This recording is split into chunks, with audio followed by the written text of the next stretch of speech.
May 27th, 2025. I want to discuss an issue here that's coming up. But first of all, I mentioned, I guess we did have the passage of the big, beautiful bill in the House, which has some pluses and minuses in it, but basically it's a good thing. And we have to look at it pragmatically. It's probably the best we're going to get through. Now it goes to the Senate, which there's a lot of issues that will come up there. But I won't get into that detail here. What I want to discuss now is something that's kind of coming up on the Ukraine war front and the so-called attempt at a peace process, which seems, as I've said before, seems to be heading towards a complete stalemate. Okay, but one of the interesting things developed recently has been this discussion of a series of attacks that the Russians have made on Kyiv and some other targets throughout Ukraine with a variety of missiles and drones.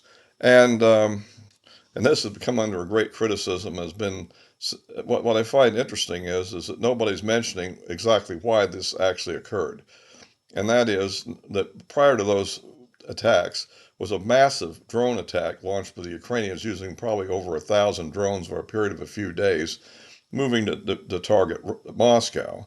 And while the Russian air defenses were able to blunt a lot of it, some of them got through, doing minimal damage, largely to civilian targets, of course, and basically have, what would he say, provoked this Russian response. So it's not necessarily a, necessarily a move against the idea of negotiations. However, as we pointed out previously, the negotiation positions of two sides are completely disjoint, where the Russians have made certain specific demands, which are totally unacceptable to the Ukrainians, and the Ukrainians basically want the Russians to give up totally and leave. Well, so there we are. But and at any rate, I think it's interesting how this is now being manipulated into putting increasing pressure on President Trump to um, move away from his previous policies, and particularly they're talking about this idea we've discussed earlier of these secondary sanctions and so forth. So that's kind of what's afoot right now, and we'll have to see whether or not this pressure campaign will be successful or whether it will actually fail. But if you like these videos, please give me a like, subscribe, and click the bell for notifications. Or as always, you could follow me on Rumble if you're a member of that account instead. The address is in the description below.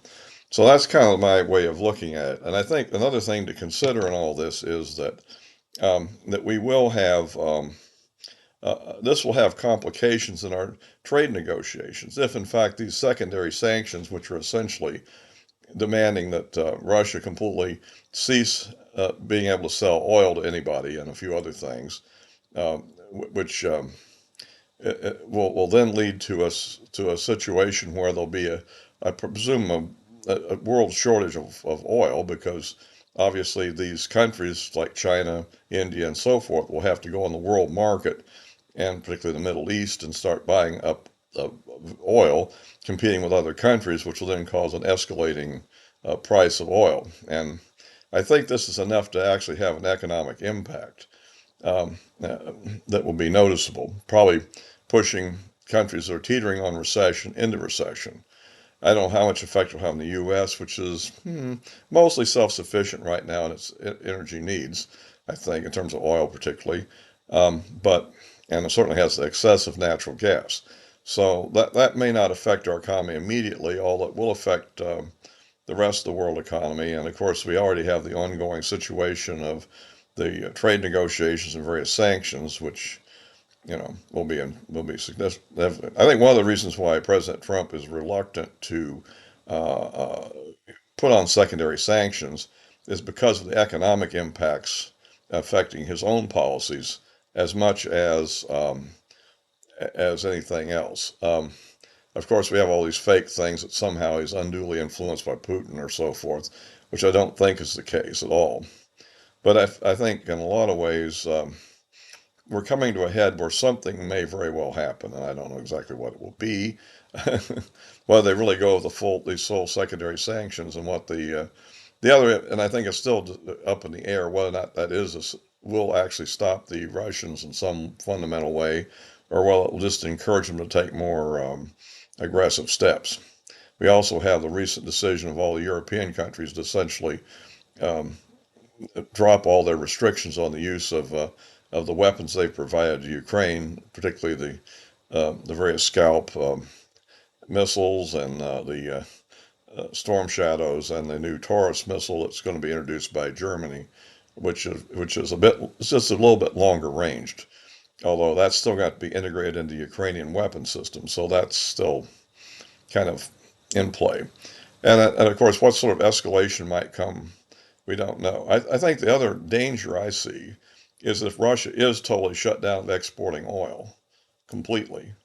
You have to look at the possibility that now sabotage efforts by the Russians against other oil sources, such as the North Sea oil and other pipelines from Norway and so forth, could proceed because right now, if the Russians were to do that while they're still trading oil but shipping out of Russian ports, the Baltic Sea could be blockaded against any further shipments.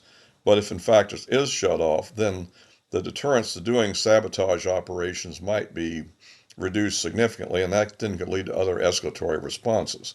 So this is, I think, we're getting into a slightly more dangerous situation here. And meanwhile, of course, the Russians apparently are preparing a significant summer offensive. And so we'll have to see how that plays out.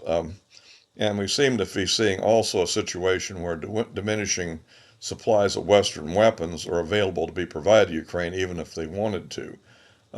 And of course, I mean, for instance, air defense capabilities of Ukraine are being diminished also significantly as we see these ongoing attacks, which aren't really being effectively blocked.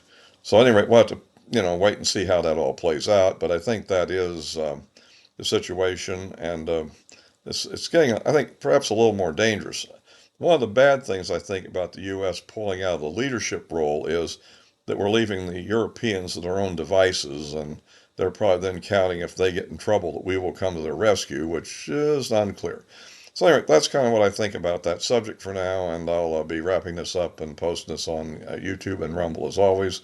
And you can and then you can look at me on social media accounts, which the addresses are in the description below.